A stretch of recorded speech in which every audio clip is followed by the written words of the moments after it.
ராம் ராம் பெரியவா சரணம். பெரியவாபுரத்தில் கோமாதா அதிஷ்டானத்தில் இருக்கக்கூடிய அம்பாளுக்கு இன்றைக்கி சுமங்கலி பொண்டுகள் பூஜா நடக்குது.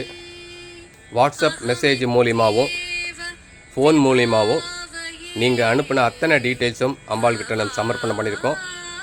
சித்தியானவங்க பேர், அவள் உங்களுக்கு என்ன உறவு அப்படின்னு தான் நம்ம ஒரு ஐடென்டிஃபை பண்ணுறதுக்காக நம்ம பிரார்த்தனை வச்சுருக்கோம்.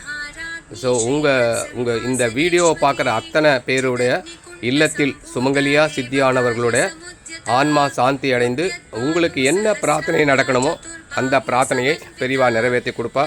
ராம் ராம் பெரியவா சரணம். ராம் ராம் பெரியவா சரணம்.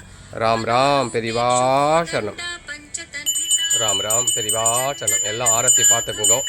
ராம் ராம் பெரியவா சரணம். உங்கள் இல்லத்தில் சுமங்கலியா சித்தியானவர்களுடைய அத்தனை பேரும் ஆன்மா சாந்தி அடைந்து அவர்களுடைய மனசு ரொம்ப சந்தோஷமாயிட்டு இந்த பெரியவாபத்தில் நடக்குது இந்த சுமங்கலியோட பொண்டுகள் பூஜா. ராம் ராம் பெரியவா சரணம். நீங்கள் அனுப்பின அத்தனை டீட்டெயில்ஸும் அம்பாள்கிட்ட நம்ம சமர்ப்பணம் பண்ணிக்கோம். ராம் ராம் பெரியவா சரணம். எல்லாம் ஆரத்தி எடுத்துக்கோங்க. ராம் ராம் பெரியவா சரணம். ராம் ராம் பெரியவா சரணம். ராம் ராம் பெரியவா சரணம். அம்மா, உங்ககிட்ட எல்லாருடைய டீட்டெயில்ஸும் நான் சமர்ப்பணம் பண்ணியிருக்கேன். அவள் இல்லத்திலெல்லாம் எல்லாம் சுபிக்ஷமாக இருக்கணும், எல்லாம் க்ஷேமமாக இருக்கணும் அப்படின்னு நான் உங்ககிட்ட பிரார்த்தனை பண்ணிக்கிறேம்மா.